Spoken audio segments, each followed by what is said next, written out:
La recherche de sens à l'ère de la fragmentation. Nous vivons à une époque de paradoxes. Nous n'avons jamais eu autant d'accès à l'information, aux avancées scientifiques et aux technologies qui promettent d'améliorer notre qualité de vie, et pourtant nous ne nous sentons jamais aussi perdus, anxieux et déconnectés de nous-mêmes. La médecine moderne nous offre des remèdes à presque tous les maux physiques, mais la solitude, le vide existentiel et le manque de but continuent de hanter des millions de personnes. C'est dans ce contexte que le besoin d'une approche plus intégrée se produit, qui unit non seulement le corps, mais aussi l'esprit, l'âme et l'esprit. Ce livre est né de la conviction selon laquelle la véritable santé ne peut pas être réduite à un ensemble de tests de laboratoire ou à une liste de symptômes à traiter avec des médicaments.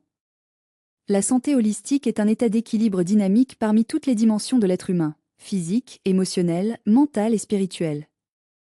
Et c'est précisément dans cette dernière dimension que de nombreux systèmes de santé modernes ne reconnaissent pas leur importance. La spiritualité, souvent reléguée au domaine du subjectif ou de la religieuse, est en fait une force fondamentale qui donne un sens à l'existence.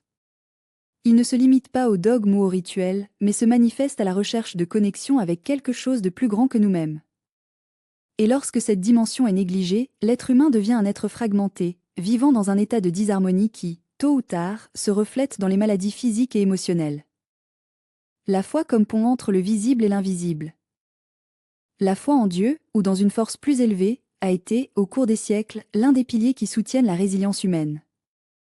Il ne s'agit pas de défendre une religion spécifique, mais de reconnaître que la croyance en quelque chose de transcendantal peut être un puissant antidote contre le désespoir et l'aliénation. La foi n'est pas seulement une consolation pour les faibles, comme certains penseurs matérialistes aiment le dire, mais une ancre qui nous maintient fermes dans les tempêtes de la vie. Cependant, la relation entre la foi et la santé est souvent mal comprise. Certains voient la spiritualité comme un substitut à la médecine, tandis que d'autres l'ignorent complètement, comme sans rapport avec le bien-être physique. La vérité est dans un juste milieu. La foi ne remplace pas les traitements médicaux, mais peut les améliorer, apportant une dimension de guérison qui va au-delà du corps. Des études scientifiques ont montré que les personnes ayant une vie spirituelle active ont tendance à avoir une plus grande résilience émotionnelle, une incidence plus faible de la dépression et une récupération encore plus rapide de la maladie.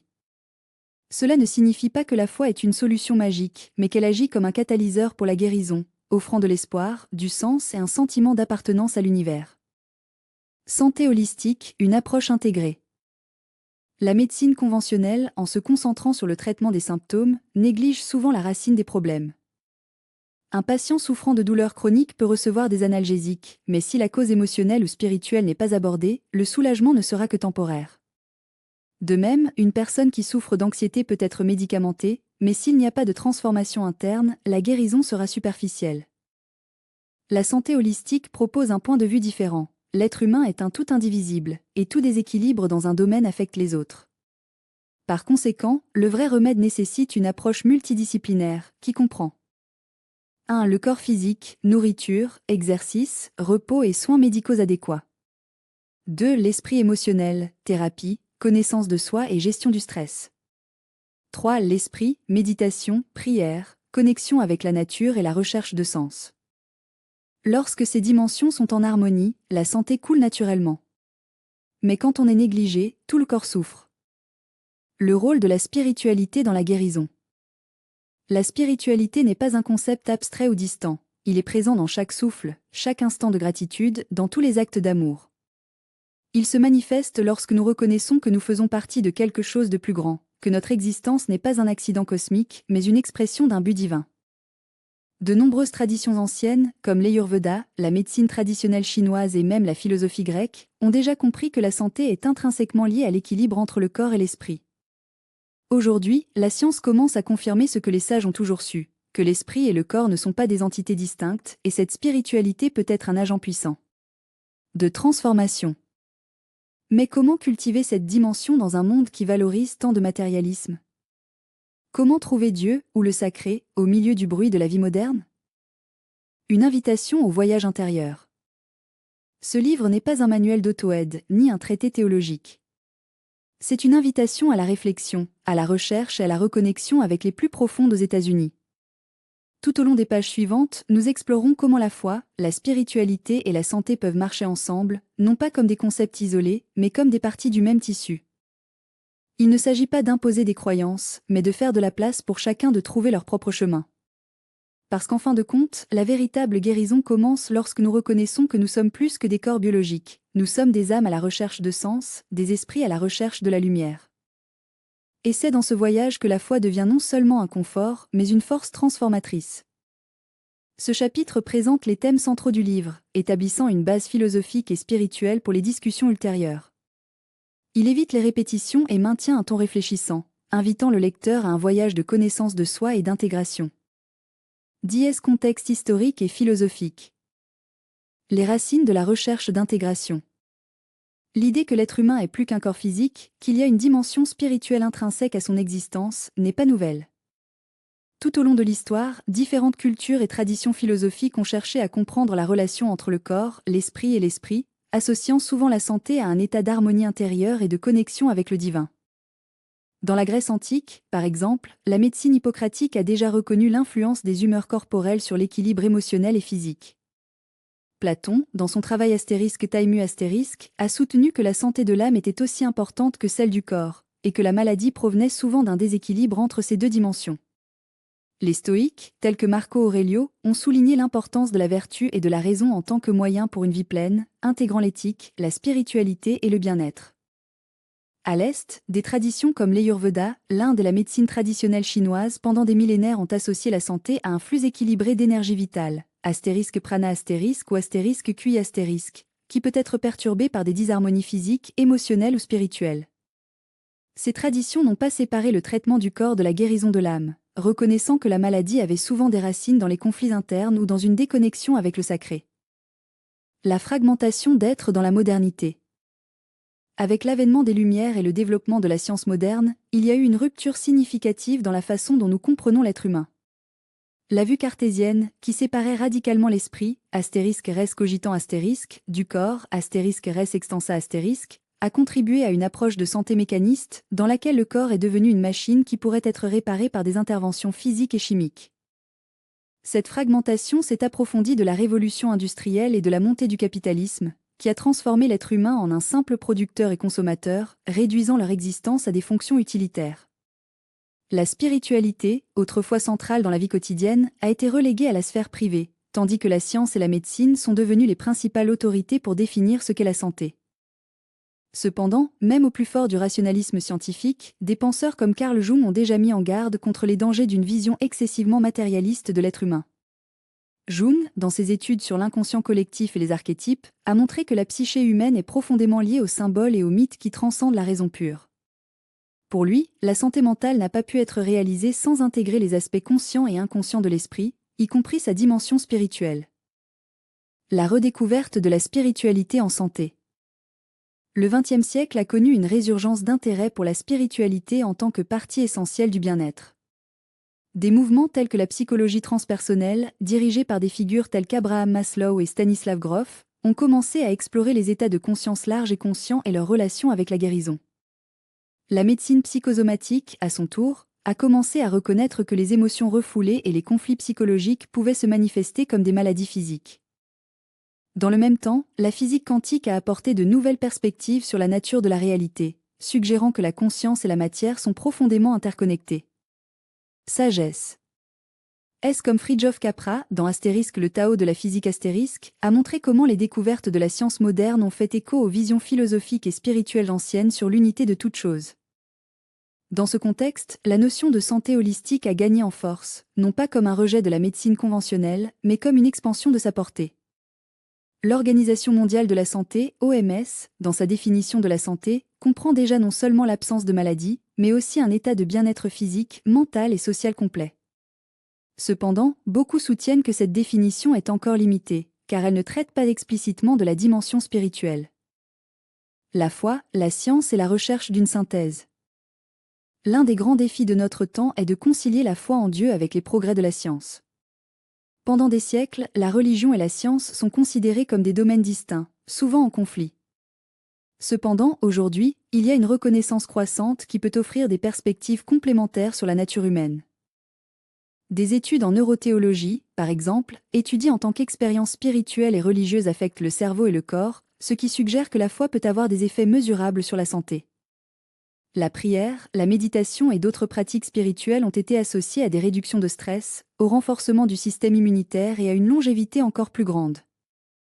De plus, la philosophie pérenne, défendue par des penseurs tels qu'Aldous Huxley et Ken Wilber, propose qu'il existe une sagesse universelle sous-jacente à toutes les grandes traditions spirituelles, qui peuvent être accessibles de différentes manières.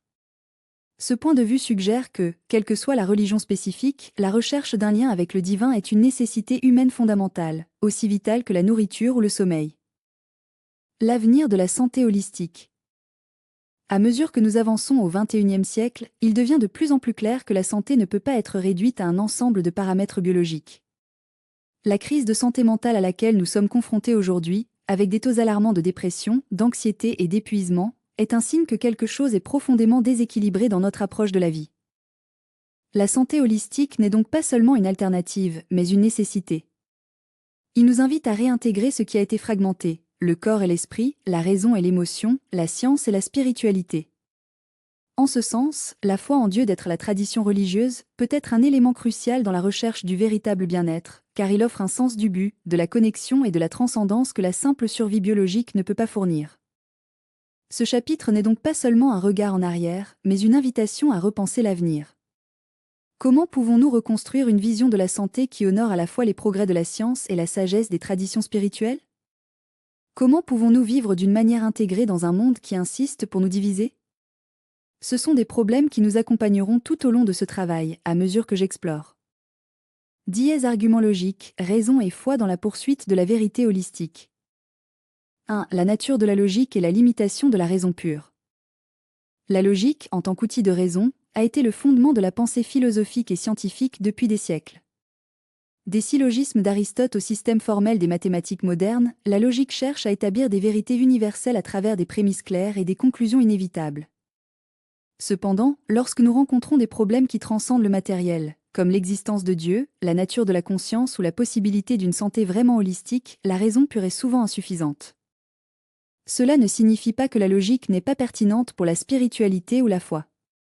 Au contraire, il peut s'agir d'un instrument précieux pour structurer des arguments cohérents et éviter les contradictions. Mais nous devons reconnaître que la raison humaine a des limites. Comme Immanuel Kant l'a écrit, la raison ne peut pas prouver ou nier l'existence de Dieu, car il est au-delà de l'expérience sensible. La logique n'est donc pas une fin en soi, mais un moyen d'organiser la pensée et d'éviter les idées fausses. 2. L'argument cosmologique, la nécessité d'une première cause. L'un des arguments logiques les plus classiques en faveur de l'existence de Dieu est l'argument cosmologique, qui remonte à des penseurs comme Thomas d'Aquin et, sous des formes antérieures, Aristote. L'idée centrale est simple. Tout ce qui existe a une cause, et si nous suivons cette chaîne causale à sa limite, nous atteignons une cause sans cause, un être nécessaire que. Cela ne dépend de rien de plus à exister. Du point de vue de la santé holistique, cet argument suggère que, tout comme le corps physique dépend des causes matérielles, alimentation, sommeil, exercice, la santé intégrale dépend également d'une cause ultime qui transcende le physique. Si nous acceptons que la réalité a une origine intelligente, alors la santé ne peut être réduite qu'à des processus biochimiques, mais il doit inclure une dimension spirituelle. Cependant, les critiques soutiennent que l'argument cosmologique présuppose que la causalité s'applique à tout, y compris Dieu lui-même. Si Dieu est l'exception à la règle, pourquoi l'univers ne pourrait-il pas être l'exception? Cette objection nous amène à un profond débat sur la nature de l'existence et si la logique humaine peut vraiment embrasser l'infini. 3. L'argument téléologique, ordre et but dans l'univers. Un autre argument logique classique est le téléologique, qui observe l'ordre et la complexité de l'univers comme preuve d'une conception intelligente. Des lois précises de la physique à la structure complexe de l'ADN, le monde semble fonctionner avec un but qui va au-delà du hasard. Dans la santé holistique, cet argument se reflète dans l'idée que le corps humain n'est pas seulement un tas de cellules, mais un système hautement organisé, avec des mécanismes d'autorégulation et de guérison. Si nous acceptons qu'il existe une intelligence derrière cet ordre, la santé ne peut pas être traitée uniquement comme un problème mécanique, mais dans le cadre d'un plan plus large. Cependant, la science moderne, en particulier la théorie de l'évolution, offre des explications alternatives pour cette complexité, basées sur des processus naturels et une sélection aléatoire. Ici, la logique rencontre un dilemme. L'ordre que nous observons est-il le produit d'une conception consciente ou de lois naturelles impersonnelles? Cette question n'a pas de réponse définitive, mais elle fait de la place à une réflexion plus profonde sur le sens de la santé et de l'existence. 4. L'argument moral, l'existence de valeurs objectives. Si la logique peut être utilisée pour explorer l'existence de Dieu, elle peut également être appliquée à la question de la moralité. De nombreux philosophes, comme C.S. Lewis, ont fait valoir que l'existence de valeurs morales objectives, comme bonté, justice et amour, fournissent l'existence d'une source transcendante pour ces valeurs.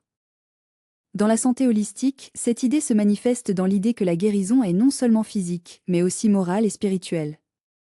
Si la santé n'était qu'une question d'équilibre chimique, il n'y aurait pas de place pour des concepts tels que le pardon, la compassion ou le but. Cependant, nous savons que les facteurs émotionnels et spirituels ont un impact profond sur le bien-être. Ici, la logique nous amène à une conclusion importante. Si la moralité n'est pas seulement une construction sociale, mais quelque chose enraciné dans la nature de la réalité, alors la vraie santé doit inclure une dimension éthique et spirituelle. 5. La logique de l'expérience subjective, foi et preuve personnelle. L'un des défis les plus profonds de la logique pure est la nature de l'expérience subjective. Alors que la science cherche des preuves empiriques et reproductibles, la spiritualité est souvent basée sur des expériences personnelles et ineffables. Comment donc pour concilier la raison avec la foi? Ici, nous pouvons recourir à des penseurs comme Blaise Pascal, qui a fait valoir que la foi n'est pas irrationnelle, mais transcende la raison. La logique peut nous conduire dans une certaine mesure, mais l'expérience directe de Dieu ou une réalité spirituelle nécessite souvent un saut qualitatif différent. En santé holistique, cela signifie que bien que la science puisse expliquer les mécanismes de guérison, l'expérience de la paix intérieure, la connexion avec la transformation divine ou personnelle va au-delà de ce qui peut être mesuré en laboratoire. La logique, dans ce cas, ne sert à ne pas prouver, mais à structurer une compréhension plus large de la réalité. 6. La logique de l'intégration, raison et foi dans le dialogue. Si la logique a des limites et que la foi échappe souvent aux catégories rationnelles, comment alors ils intègrent les deux dans la recherche d'une santé vraiment holistique? La réponse peut être en dialogue continu entre la raison et la spiritualité, où l'un ne nie pas l'autre, mais les deux se complètent. La logique nous aide à éviter le dogmatisme aveugle et la superstition, tandis que la foi nous ouvre à des dimensions de la réalité auxquelles la seule raison ne peut pas accéder. En santé, cela signifie que nous pouvons utiliser la science pour comprendre le corps, la psychologie pour comprendre l'esprit et la spiritualité pour nourrir l'âme, le tout en harmonie. Conclusion, en plus de la logique, de la sagesse. Enfin, les arguments logiques nous conduisent à un certain point, mais la vraie sagesse vient de l'intégration entre la raison, l'expérience et la foi. La santé holistique n'est pas seulement une question de logique, mais d'équilibre entre ce que nous pouvons savoir et quoi. Dièse chapitre 4, arguments émotionnels. L'âme comme pont entre la foi et la santé. L'émotion est souvent traitée comme un phénomène secondaire dans le voyage spirituel et la recherche d'une santé intégrale. Cependant, c'est précisément dans les profondeurs de notre monde affectif que les réponses à certaines des questions les plus urgentes de l'existence humaine se trouvent. Astérisque, pourquoi souffrons-nous? Comment la douleur peut-elle nous transformer? Comment la foi se manifeste-t-elle non seulement comme croyance, mais comme une expérience émotionnelle? Astérisque. Ce chapitre ne cherche pas à réduire la spiritualité à un simple exercice de sentiment, mais à reconnaître que les émotions sont un portail vers quelque chose de plus grand. Ce ne sont pas seulement des réactions chimiques du cerveau, mais aussi des messagers de l'âme, signe que quelque chose en nous est appelé à se développer, à guérir ou à se rendre. 1. La douleur en tant que professeur spirituel. La douleur émotionnelle est souvent considérée comme un ennemi pour être évité ou supprimé. Cependant, de nombreuses traditions spirituelles le voient comme un maître sévère mais nécessaire. La souffrance, face à la conscience, peut être un catalyseur de croissance intérieure. Dans la Bible, le livre de Job en est un puissant exemple. Job, un homme juste et prospère, est soumis à des essais extrêmes, perdant sa famille, sa santé et ses biens. Sa réaction initiale est désespérée et interrogée. Astérisque, pourquoi ai-je, si je suis innocent? Astérisque cependant, tout au long de son voyage, il ne reçoit pas de réponse logique à sa souffrance, mais une révélation de la grandeur de Dieu. Votre douleur n'est pas expliquée, mais transcendée. Cela nous amène à une question fondamentale. Astérisque, et si la douleur n'est pas une punition, mais une invitation? Astérisque. La psychologie moderne, en particulier l'approche jungienne, corrobore ce point de vue. Carl Jung considérait la souffrance comme une opportunité d'individuation, le processus par lequel l'individu prend conscience de sa complétude, intégrant ses ombres et ses lumières. La douleur en ce sens n'est pas un obstacle, mais un appel à l'authenticité. 2. La foi en tant que réponse affective. La foi n'est pas seulement un ensemble de dogmes ou d'adhésions intellectuelles à certaines vérités. C'est d'abord et avant toute une expérience émotionnelle profonde. Quand quelqu'un dit astérisque je crois astérisque, il n'affirme pas seulement une conviction rationnelle, mais exprimant une confiance qui naît du cœur. Le philosophe danois Søren Kierkegaard, dans Astérisque Firen Trémor Astérisque, explore cette dimension émotionnelle de la foi. Il analyse l'histoire d'Abraham et d'Isaac, notant que la foi d'Abraham n'était pas basée sur une logique rationnelle, mais sur un mouvement total de reddition, même lorsque la raison ne pouvait pas comprendre. La foi, pour Kierkegaard, est un saut émotionnel, un acte de passion qui transcende la compréhension humaine. Cela nous amène à réfléchir, astérisque dans quelle mesure notre spiritualité est vraiment une expérience vécue, pas seulement un ensemble d'idées que nous répétons? Astérisque. Les neurosciences ont montré que la pratique spirituelle, comme la prière et la méditation, active les régions du cerveau associées à l'émotion, comme le système limbique. Cela suggère que la foi n'est pas seulement une construction mentale, mais une expérience qui implique tout notre être.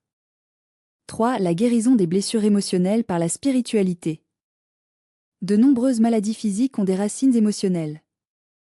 Le stress chronique, par exemple, est lié à une série de maladies, des problèmes cardiaques aux troubles auto-immunes. La médecine holistique reconnaît que la santé corporelle est profondément liée à la santé de l'âme.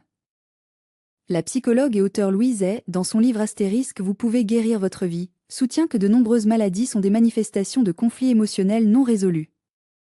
Elle propose qu'en travaillant nos croyances limites et nos émotions réprimées, nous pouvons promouvoir la guérison physique. Cette approche ne nie pas l'importance de la médecine traditionnelle, mais la complète par une vision plus large de l'être humain. La spiritualité dans ce contexte offre des outils puissants pour la guérison émotionnelle. La pratique de la gratitude, par exemple, a été scientifiquement prouvée comme un moyen de réduire le stress et d'augmenter la résilience. De même, le pardon, un concept central dans de nombreuses traditions religieuses, a des effets profonds sur la santé mentale et physique. 4. Le danger du spiritisme désincarné. Cependant, vous devez avoir des QI. Donnez de ne pas tomber dans l'extrême opposé, le spiritisme détaché de la réalité émotionnelle. Certaines personnes utilisent la spiritualité comme un moyen d'échapper à leurs émotions, ne cherchant que des états de paix et de lumière sans faire face à leurs ombres. Le psychologue John Welwood a inventé le terme astérisque, contournement spirituel, astérisque pour décrire cette tendance à utiliser la spiritualité comme un moyen d'éviter le travail émotionnel nécessaire. Quand quelqu'un dit astérisque Dieu est en contrôle astérisque ne pas faire face à son anxiété ou astérisque tout est l'illusion astérisque pour nier sa tristesse, c'est en fait supprimer les émotions qui doivent être intégrées. La vraie spiritualité ne nie pas les émotions, mais les embrasse comme faisant partie du chemin. Jésus, dans le jardin de Gethsémani, n'a pas nié son angoisse, il a vécu profondément avant de se rendre à la volonté divine. De même, les saints et les mystiques à travers l'histoire n'étaient pas des gens sans émotions, mais ceux qui les ont transformés en prière. 5. Joie comme fruit de l'intégration. Lorsque les émotions sont intégrées à la spiritualité, une joie survient qui ne dépend pas des circonstances extérieures. Cette joie n'est pas l'absence de douleur, mais la capacité de la voir dans un contexte plus large. Le philosophe et théologien Pierre Teilhard de Chardin a écrit « La joie est la preuve la plus infaillible de la présence de Dieu ». Astérisque cette joie n'est pas un sentiment superficiel, mais une profondeur d'être qui survient lorsque nous nous alignons avec quelque chose de plus grand que nous-mêmes. La santé holistique n'est donc pas seulement l'absence de maladie, mais la présence d'une harmonie intérieure qui se reflète dans le corps, l'esprit et l'esprit. Et cette harmonie n'est possible que lorsque nous reconnaissons que nos émotions ne sont pas des obstacles, mais des guides sur notre parcours de guérison et de transformation. Conclusion, l'émotion comme pont vers le sacré. Les émotions sont souvent. Dièse chapitre 3, argument existentiel. La crise du sens et la nécessité d'une réponse intégrale. L'existence humaine est, par nature, une question sans réponse immédiate. De l'aube de la philosophie, l'homme est débattu de questions fondamentales. Astérisque pourquoi existons-nous? Quel est le but de la vie? Y a-t-il quelque chose au-delà de ce que nous réalisons? Cependant, nous vivons à une époque où le matérialisme scientifique et le pragmatisme utilitaire essaient de réduire la vie à des équations mesurables. La santé est souvent traitée comme un ensemble de fonctions physiologiques à optimiser, tandis que la spiritualité est reléguée au domaine du subjectif, de l'irrationnel, voire superstitieux. Cette dichotomie artificielle entre le corps et l'esprit, la science et la foi, la raison et la transcendance est une cause majeure de crise existentielle qui afflige l'humanité contemporaine. Si la santé holistique est, en fait, un équilibre entre toutes les dimensions de l'être, alors la spiritualité ne peut être ignorée. Ce n'est pas un simple complément à la vie, mais un besoin intrinsèque pour la condition humaine elle-même. Sans une réponse satisfaisante à astérisque en raison de l'existence, toute tentative de guérison sera incomplète car elle négligera la racine du déséquilibre. La foi en tant que fondation existentielle. La foi en Dieu, ou dans une réalité transcendante, n'est pas un saut aveugle dans l'inconnu, mais une réponse conforme à l'expérience humaine. Le philosophe danois Søren Kierkegaard, dans son travail Astérisque peur et tremblement astérisque, soutient que la foi est une catégorie existentielle qui va au-delà de la pure raison. Ce n'est pas le déni de la logique, mais son surmonté vers une vérité plus profonde. Quand l'homme fait face à l'absurdité de l'existence, finitude, souffrance, mort, il cherche quelque chose qui donne un sens à cette expérience. La science peut expliquer astérisque comment astérisque les choses fonctionnent, mais pas astérisque parce qu'elles existent. La foi, en revanche, offre un récit qui relie l'individu à quelque chose de plus grand que lui, offrant une base d'espoir et de résilience. Mais comment cette foi est-elle liée à la santé holistique ?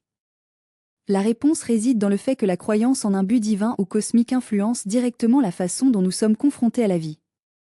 Des études en psychologie et en neurosciences montrent déjà que les personnes ayant une vision spirituelle ou religieuse ont tendance à avoir une plus grande résilience émotionnelle, une incidence plus faible de dépression et même une récupération plus rapide des maladies physiques.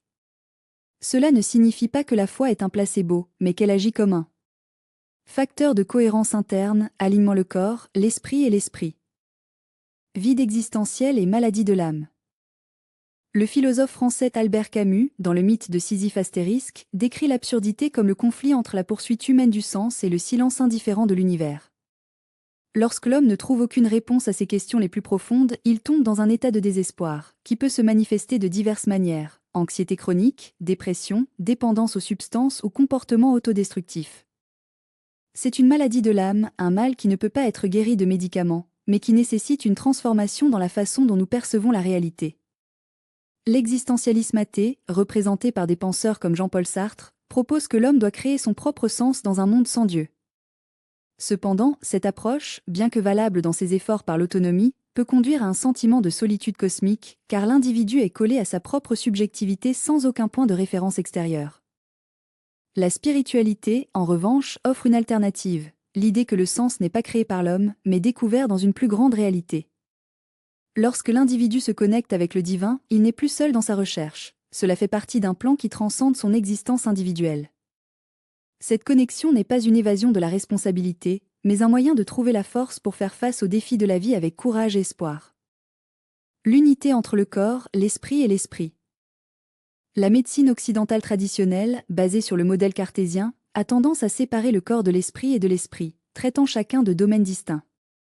Cependant, cette division est artificielle et contraire à l'expérience humaine. L'être humain est une unité indivisible, et tout déséquilibre dans une zone affecte les autres. La santé holistique ne peut donc pas être réalisée avec les régimes, les exercices et les médicaments. Il nécessite une approche intégrée à considérer. 1. Le corps, comme véhicule d'existence, qui a besoin de soins physiques. 2. L'esprit, en tant que centre de pensée et d'émotion, qui a besoin de clarté et d'équilibre. 3. L'esprit, comme une dimension transcendante, qui cherche une connexion avec le sacré. Lorsque l'esprit est en harmonie, l'esprit trouve la paix et le corps reste en équilibre. La prière, la méditation, la contemplation et la pratique de la vertu ne sont pas seulement des exercices religieux, mais des outils puissants pour la santé intégrale. La foi comme réponse à la souffrance. L'un des plus grands défis existentiels est le problème de la souffrance. Si Dieu est bon et tout-puissant, pourquoi permet-il de la douleur ? Cette question est débattue depuis des siècles et différentes traditions offrent des réponses variées. Cependant, une chose est certaine, la souffrance, face à la foi, peut être transformée en un chemin de croissance. Le philosophe allemand et théologien Dietrich Bonhoeffer, dans son travail Astérisque Résistance et Soumission astérisque, soutient que la souffrance n'est pas une punition, mais une occasion de rencontrer Dieu. Lorsque l'homme accepte que la douleur fait partie du voyage, il peut y trouver un sens plus profond. La foi n'élimine pas la souffrance, mais la transfigure, lui donnant un but. Du point de vue de la santé holistique, la façon dont nous traitons la souffrance détermine notre qualité de vie. Les personnes qui font face à la douleur avec la démission passive ont tendance à développer des maladies chroniques et des déséquilibres émotionnels. Ceux qui trouvent un sens à la souffrance, soit par la foi, l'art ou le service. Réflexion profonde, le silence qui parle et la faim qui se nourrit. Profondeur comme espace sacré. Dans un monde qui valorise la vitesse, la superficialité et l'efficacité, la profondeur devient un acte de résistance. Ce n'est pas une coïncidence que les plus anciennes traditions spirituelles, du taoïsme au mysticisme chrétien, du bouddhisme au soufisme, ils disent la nécessité de plonger dans le silence, de transcender l'esprit rationnel et de toucher l'ineffable. Mais que signifie vraiment de vivre une vie profonde? La profondeur n'est pas seulement un état de contemplation passive, c'est un mouvement actif de l'autodécoloration, où chaque couche d'illusion est supprimée pour révéler une vérité plus essentielle. C'est en silence que nous entendons ce qui ne peut pas être dit, et c'est dans l'immobilité que nous percevons ce qui ne peut pas être vu. La société moderne, cependant, craint le vide. Il remplit chaque seconde de bruit, de distraction et de stimuli, comme si le silence était un abîme à éviter. Mais que se passe-t-il si cet abîme était, en fait, l'utérus dont toute création est-elle née? La faim est le vide spirituel qui pleure. Il y a une faim qui n'éteint pas de nourriture, une soif qui ne fait pas de l'eau. C'est la faim de l'âme, le désir de quelque chose de plus grand que nous-mêmes. Plusieurs fois, nous confondons cette faim avec les souhaits de passage, gamme, renommée, plaisir superficiel, mais au fond de ce que nous recherchons, c'est le sens. Et le sens ne peut pas être fabriqué, il ne peut être découvert que lorsque nous nous permettons d'être touchés par le sacré. La spiritualité n'est pas un ensemble de dogmes ou de rituels vides, c'est la réponse à la question la plus profonde de l'être humain. Astérisque, pourquoi existons-nous? Astérisque, lorsque nous ignorons cette question, nous tombons dans le piège du matérialisme, croyant que le bonheur est en possession, contrôle, satisfaction immédiate. Mais l'âme ne se contente pas de miettes. Il nécessite l'infini. La maladie comme signe de déconnexion. Le médicament conventionnel traite le corps comme une machine qui peut être réparée avec des pièces de rechange. Mais que se passe-t-il si la maladie était, dans de nombreux cas, un symptôme d'une déconnexion plus profonde? Et si le cancer, la dépression, l'anxiété et tant d'autres maladies étaient en partie des manifestations d'une âme qui crie d'attention? Je ne suggère pas que la spiritualité remplace la médecine, mais la complète. Le corps n'est pas seulement un organisme biologique, c'est un temple où la matière et l'esprit se rencontrent. Lorsque nous ignorons cette dimension, elle tombe malade non seulement le physique mais aussi l'esprit et l'âme. La véritable guérison nécessite donc une approche intégrée, où la science et la spiritualité ne sont pas des ennemis mais des alliés. Le paradoxe de la foi et de l'incertitude. La foi n'est pas l'absence de doute, mais le courage de continuer même lorsque des doutes surviennent. Beaucoup de gens abandonnent la spiritualité parce qu'ils ne trouvent aucune réponse claire, mais oublient que le mystère est une partie essentielle du voyage. Dieu n'est pas un problème à résoudre, mais un abîme à explorer. L'incertitude n'est pas l'ennemi de la foi, c'est votre sol fertile. Lorsque nous acceptons que nous ne savons pas tout, nous faisons de la place au sacré à révéler. Le doute n'est pas un signe de faiblesse, mais d'humilité. Et c'est dans cette humilité que nous trouvons une vraie force. Holistique comme chemin d'unité. La santé holistique n'est pas seulement une question de régime alimentaire, d'exercice et de méditation. C'est une philosophie de vie qui reconnaît l'interconnexion de toutes choses. Lorsque nous prenons soin du corps, nous prenons également soin de l'esprit. Lorsque nous nourrissons l'âme, nous renforçons également l'esprit. Et lorsque nous nous connectons avec le divin, nous constatons que nous ne sommes pas séparés de l'univers, mais nous en faisons partie. La vraie guérison commence lorsque nous cessons de nous considérer comme des fragments isolés et de nous reconnaître comme des êtres intégrés. La maladie est souvent un appel à la reconnexion, avec nous-mêmes, avec d'autres, avec la nature et le sacré. La mort en tant que portail, pas comme fin. La culture moderne nie la mort, comme s'il s'agissait d'un échec à éviter. Mais les traditions spirituelles les plus profondes le voient comme un portail, une transition, un retour à ce que nous avons toujours été. Lorsque nous acceptons paradoxalement la finitude, nous trouvons la liberté. La mort n'est pas l'opposé de la vie, cela en fait partie, car l'hiver fait partie du cycle des stations. La réflexion sur la mort n'est pas la morbidité, c'est la sagesse. Elle nous rappelle que le temps est précieux, que chaque instant est un miracle et que la vraie richesse n'est pas dans ce que nous accumulons, mais dans ce que nous sommes. Conclusion, la profondeur comme moyen. Vivre profondément n'est pas un luxe, c'est une nécessité. Dans un monde qui nous pousse à la superficialité, la profondeur devient un acte révolutionnaire. Cela nécessite du courage, de la patience et de la volonté de faire face à des questions qui n'ont pas de réponse facile. Mais c'est dans cette plongée que nous trouvons ce qui compte vraiment. Il ne s'agit pas d'échapper au monde, mais de le voir avec de nouvelles yeux optes qui perçoivent le sacré dans la vie quotidienne, l'éternité en instant et en divinité à chaque souffle. Puissions-nous alors cultiver le silence, honorer la fin de l'âme et marcher avec humilité, sachant que la vraie guérison commence lorsque nous nous permettons d'être entiers. Dies conclusion, la danse sacrée de l'existence. Nous sommes arrivés à la fin de ce voyage, pas comme celui qui termine un cycle, mais comme qui reconnaît que chaque objectif est en fait un nouveau départ. Tout au long de ces pages, nous exploitons l'intersection entre la spiritualité, la foi et la santé holistique, cherchant à comprendre comment ces dimensions entrelacent pour former une vision plus large et plus profonde de ce que signifie l'être humain. Cependant, il ne s'agit pas de récapituler ce qui a déjà été dit, mais d'élever l'œil au-delà des mots, au-delà des structures conceptuelles, vers un horizon où la vie se révèle comme une danse sacrée, un mouvement continu entre visible et invisible, fini et infini. La vie comme une œuvre d'art divin. L'existence humaine est, en substance, une œuvre d'art dans la création constante. Nous ne sommes pas de simples spectateurs passifs d'une destination prédéterminée, et nous ne sommes pas non plus propriétaires absolus. Il y a, en chacun de nous, une tension créative entre la liberté et la grâce, entre l'effort personnel et la livraison au mystère. La santé holistique, de ce point de vue, n'est pas un état statique à conquérir, mais un processus dynamique de co-création avec le divin. Lorsque nous parlons de spiritualité, nous tombons souvent dans le piège de séparer le sacré de la vie quotidienne, comme si Dieu habitait uniquement dans les temples ou en période de prière. Mais la vraie spiritualité est celle qui reconnaît le sacré dans l'ordinaire, sur le pain qui part, dans l'air qui respire, dans le contact d'une main amicale. La foi n'est donc pas une croyance abstraite, mais une confiance vivante que la vie, même dans ses moments plus sombres, est imprégnée de sens. Et c'est là que la santé holistique trouve sa véritable signification. Il ne s'agit pas seulement d'éviter la maladie ou de prolonger la vie, mais de vivre pleinement, de sorte que chaque cellule, chaque pensée, chaque émotion est alignée sur cette plus grande conscience. La médecine moderne, avec toutes ses avancées, a encore du mal à comprendre que le corps n'est pas une machine à réparer, mais un temple à honorer. Silence comme portail.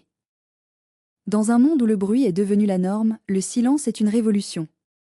Et c'est en silence que l'âme se révèle. Pas un silence vide, mais celui qui est rempli par la présence du divin. De nombreuses traditions spirituelles parlent de l'importance des souvenirs, de la méditation, de la contemplation. Ces pratiques ne sont pas de simples exercices de relaxation, mais des portails pour une dimension plus profonde de l'existence. Lorsque nous nous permettons de plonger dans ce silence, nous réalisons que la santé n'est pas seulement l'absence de maladie, mais la capacité d'entendre la voix intérieure qui nous guide. Cette voix ne parle pas en termes de diagnostic ou d'ordonnance, mais dans des chuchotements de la sagesse ancestrale. Elle nous rappelle que le corps est sacré, que l'esprit est un jardin à cultiver, et que l'esprit est la flamme qui ne s'efface jamais. La foi comme racine et aile. La foi souvent mal compris n'est pas le déni de la raison, mais sa complémentation. Il ne nécessite pas que nous abandonnions la pensée critique, mais la transcende. La vraie foi n'est pas aveugle, mais visionnaire, elle voit au-delà de ce que les yeux peuvent voir. Dans la journée holistique de la santé, la foi agit comme une racine qui nous maintient fermes lorsque les tempêtes de la vie viennent et comme une aile qui nous permet de voler au-delà des limites apparentes. Elle nous rappelle que même lorsque le corps échoue, l'âme demeure. Même lorsque l'esprit est flou, l'esprit reste lucide. Et c'est cette foi qui nous permet de voir la maladie non seulement comme un ennemi à combattre, mais comme un maître à entendre. Souvent, les maladies sont des messagers de déséquilibre plus profond, non seulement dans le corps, mais dans l'âme. Ils nous invitent à nous arrêter, à réfléchir, à réévaluer le chemin que nous marchons. Communion comme médecine. Aucune discussion sur la santé holistique ne serait complète sans parler de l'importance de la communion. Nous vivons dans une culture qui glorifie l'indépendance, mais la vraie santé fleurit dans l'interdépendance. Nous sommes des êtres relationnels, et notre guérison passe souvent de l'autre, si.